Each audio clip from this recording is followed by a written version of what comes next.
child, I see you on your knees. Your cross has fallen in the muddy street. It takes all you've got just to keep your feet when your world comes crumbling down.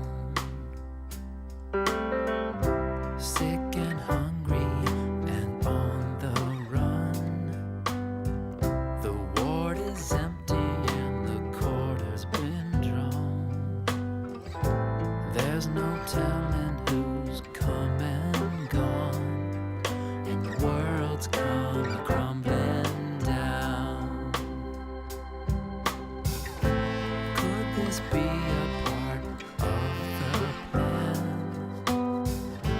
Won't somebody please understand?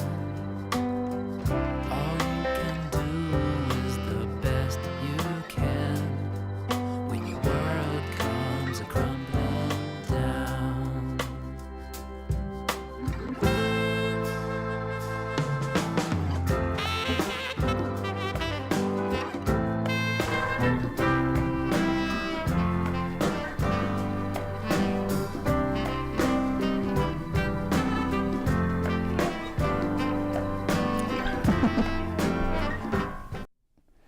Welcome to a special edition of Down Addiction Avenue in partnership with the One Voice campaign here in East Bridgewater.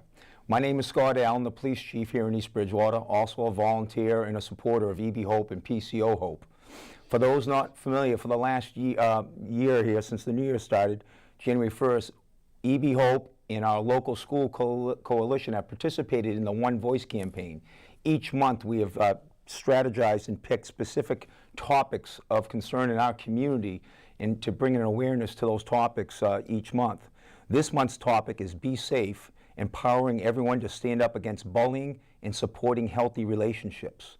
The One Voice campaign can be found on Instagram and our social media accounts at One Voice EB. Today we're honored to have two special guests here today. They're leaders and advocates across the Commonwealth of Massachusetts working tirelessly on a critically important topic matters involving domestic violence and sexual assault. Welcome to our show. Thank you. With us today we have Kelly Dwyer. Kelly is the Executive Director of the Governor's Council Against Domestic Violence and Sexual Assault.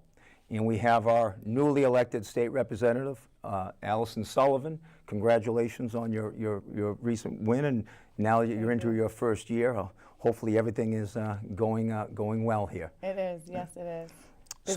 So with that, for those not familiar, Alyson and Kelly are sisters, and the Sullivan name may ring very true with many of our residents. I know it does with me. I had the privilege and honor to work with their dad, Michael Sullivan, who was the former U.S. Attorney, former Plymouth County District Attorney, a former state representative himself, and director of the Alcohol, Tobacco, Firearms.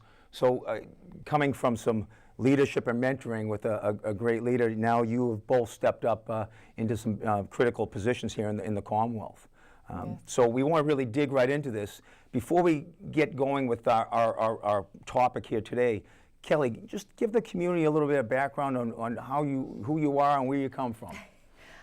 So I actually have almost 10 years now in domestic violence and sexual assault field. So I started out actually at the Youth Girls Detention Center in Brockton, and then kind of fell into the victim advocate role at the Plymouth County DA's office.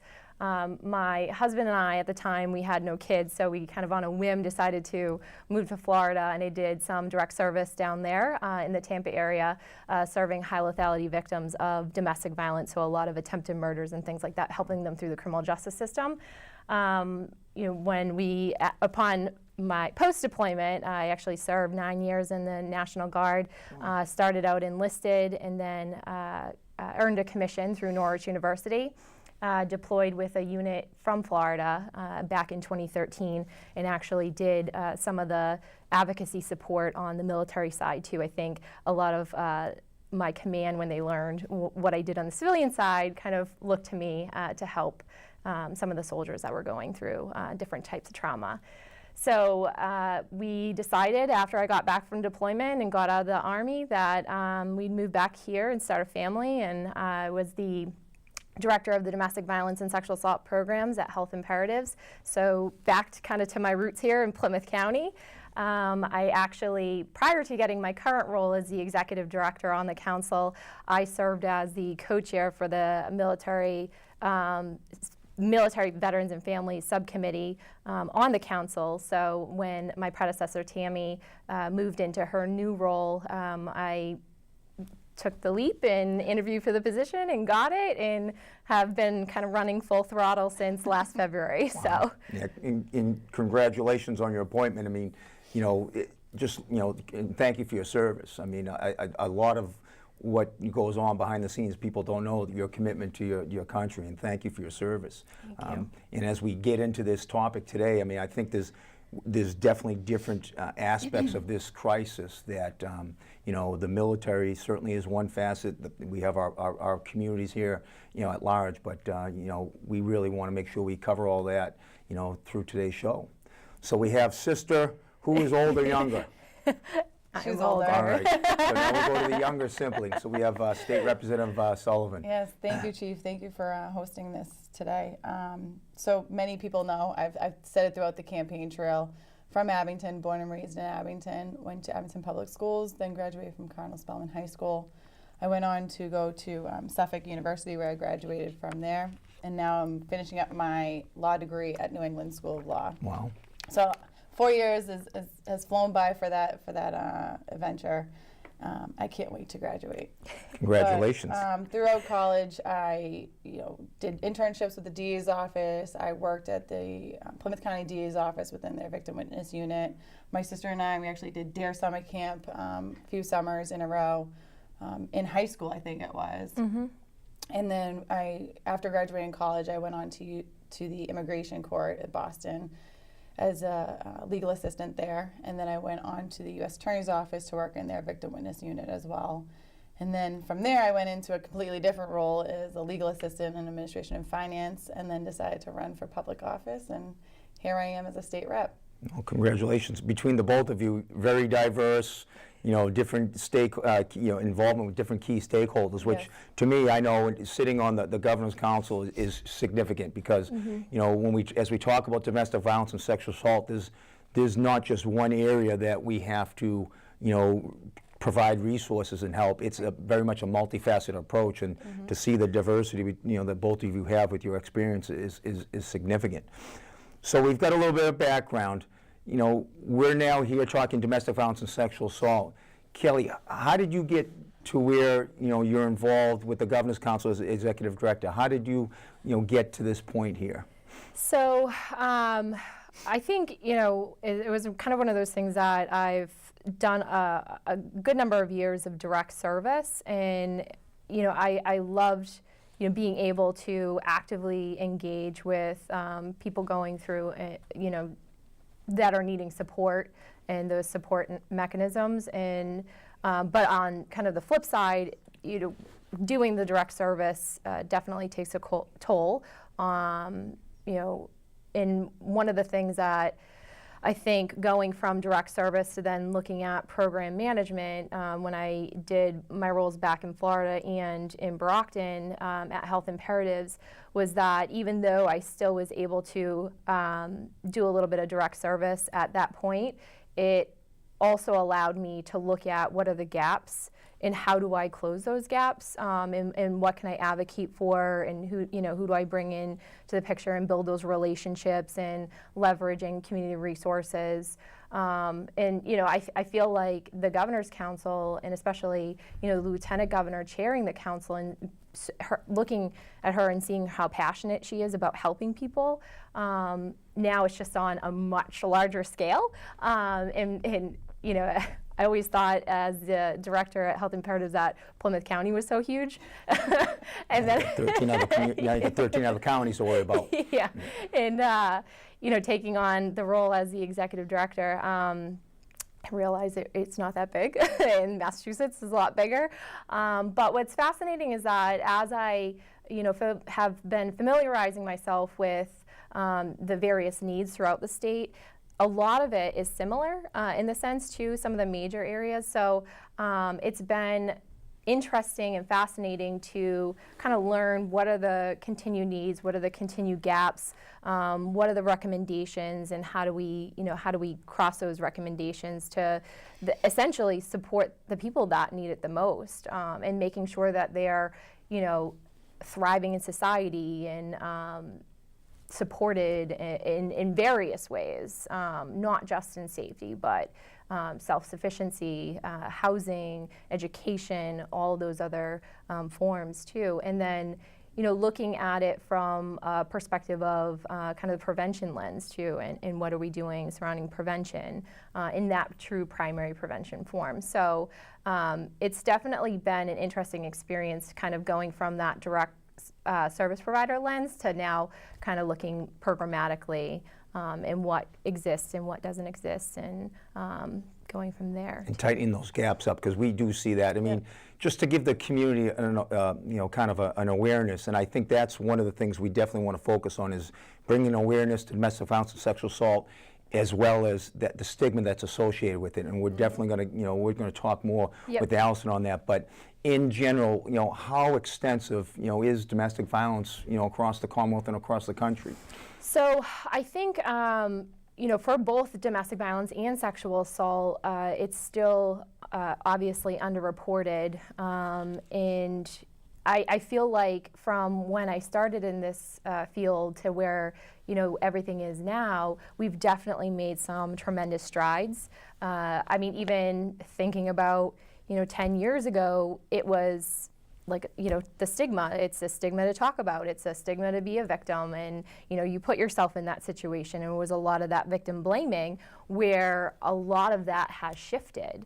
And now we are looking at holding perpetrators accountable, supporting survivors, and looking away from the lens of, victim, or using that term victim, but allowing that individual to identify themselves as what they are, and identify what support mechanisms they need, and providing that. And I feel like we have a lot more to do, but we have an amazing administration, and like I said, with the Lieutenant Governor, she's so passionate and chairs this council, and it has just been such an amazing voice and support in this realm since Governor Baker and Pt1of2 took office from the original term. So and that's the one thing. The governor. This is Governor Baker and Lieutenant Governor Karen Polito's council, and to see the Lieutenant Governor leading the charge, really it sends the right message. I mean, on a local level, I put it in my budget presentations now, the stats on domestic violence, sexual, because we really need to bring that awareness. And as we talk about all these different complicated issues, that's the number one problem, is people that need to know, hey, it is here, it's in our communities, but there's something that we could do to prevent it and to take action. Yeah, and I think what's interesting is that I feel like in my direct service provider lens, I was in kind of very specific roles, whereas now I'm looking at sexual assault and domestic violence kind of as an overarching topic, where we have, child abuse, child physical abuse, sexual abuse, we have intimate partner, teen dating violence, we have child sexual exploitation, all of those various topics, I guess, if you call that, but that we have really tried to dive into to see like what works, what doesn't work, how do we prevent these things from happening, and if God forbid it does happen, how do we hold perpetrators accountable and get the survivors the help that they need. Well, thank you. We're going to take a short break and come back with State Representative Alyson Sullivan's story in just 1 minute.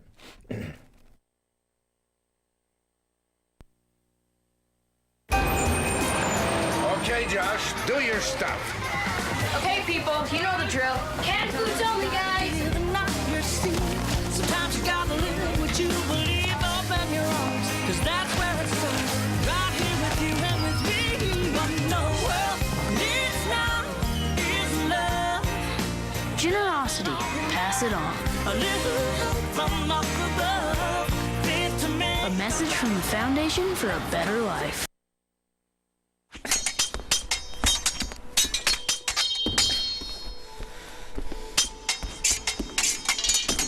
I wasn't always this good.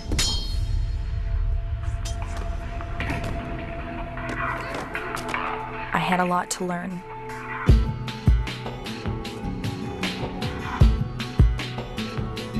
I had to practice. Welcome back to our special edition of Down Addiction Avenue, sponsored in partnership with the One Voice campaign. The month of March, as we've said before, is be empowered, healthy, supporting healthy relationships. And we have our two guests here, Kelly Dwyer and Alyson Sullivan, our sisters, and empowered to help the Commonwealth combat this crisis. Representative Sullivan, you've got a personal story, and in talking to you in preparation for the show, I mean, I just thank you for your willingness to sit here and talk to our residents and share your personal story. And for our public, I mean, this is something that you need to pay attention to, because your story, unfortunately, is not uncommon. Do you mind sharing your story? No, not at all. I have to say, Chief, this is going to be the first time that I'm publicly speaking on it, which I believe I'm ready to speak on it. I didn't speak on it during the campaign because that's not what I wanted to run on. But I do want to bring awareness. I want to bring awareness to domestic violence survivors, sexual assault survivors, that it can happen to anybody. My sister and I, we grew up in, and I can't even look at her because I might cry. We grew up in a very great household. My mom and dad, very loving relationship. I have 3 siblings. My sister is older, and we have an older brother and a younger brother. Played sports. I mean, had a job, went to high school, lived loving life. But unfortunately, in I believe it was end of sophomore year, I met the man who would eventually become my abuser. I was about 15 years old when I met him, and it wasn't until right before my 21st birthday that I was able to detach myself from him. And I say detach, it's because for so many years I thought I was in love with this man, that this man loved me, and that he cared about me, and it was just a cycle of abuse that started to escalate even more than just what you would think as cute and protecting, and it escalated to be more mental, emotional, and then it became very, very much physical. I'm lucky to be here today, sitting in front of you. That's how severe it got. I can go into my story. I don't know if you have any questions before. So you were a teenager, high school student, Yes. Relationship. When you say physically violent, I mean, it started off and then progressed. What did that progression look like? So, it started off great. I had an older man that wanted to take care of me, bought me nice things, was very protective, said nobody would ever hurt me, sang me the very sweet fairy tale type of story. I mean, I was young, I was 15 years old. And I believed him. I believed him that he would protect me. Then, progressing over a couple of years, it became more of a controlling factor. No, I don't like you wearing that. I don't like your hair that way. I don't like your hair short. You got to grow it long. I don't like you in that clothes. I don't like you in that color. And then you think it's, oh, well, he's just very attentive to what I'm doing. And then it's, I don't like you hanging out with this person. I don't like you hanging out with that person. You spend too much time with your family. And then it began to get even worse, that it was, you can't see your family. If you're going to see your family, you need permission by me to go see your friends and family. In that little bit of control he kept getting, he knew he was getting away with even more. The first time he struck me, it was a slap, and he immediately cried right after. And he said that he was so sorry, that he wouldn't do it again. And by this point, I'm living with him. I'm about 19 years old, living with him, and I'm controlled by him. So with that progression as a sibling, are you seeing these red flags, or was that something that you were aware of, or what was the challenge as a sibling, having your sister go through this? So as a sibling and only being 18 months older than her, I was a kid myself, and it was, I knew that he wasn't a good guy. He was a number of years older than her, just a bad reputation. He's very dangerous. Yes. Very dangerous person. So I think it's funny speaking about my perspective then, because it's very different from my perspective Sure, now. absolutely. But as a kid, you know, I watch my parents, you know, my mom get upset, my parents be upset. I think about the life that we had as a family, you know, as Alyson explained, like we had very loving parents, we had supportive parents. And, you know, my dad's was obviously well known within the community.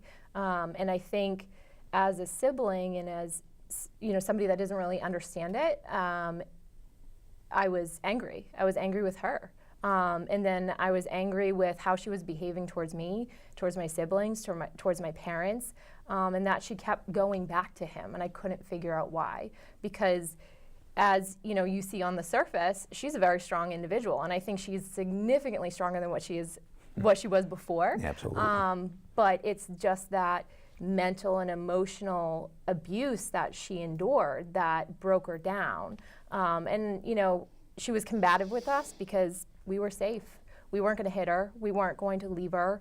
We were going to support her as a family. And now being a mom, I totally get, you know, what my parents did for my sister. And I think that subconsciously, what, you know, propelled me in the career that I'm in now, because I know and understand that not everybody has that kind of support mechanism.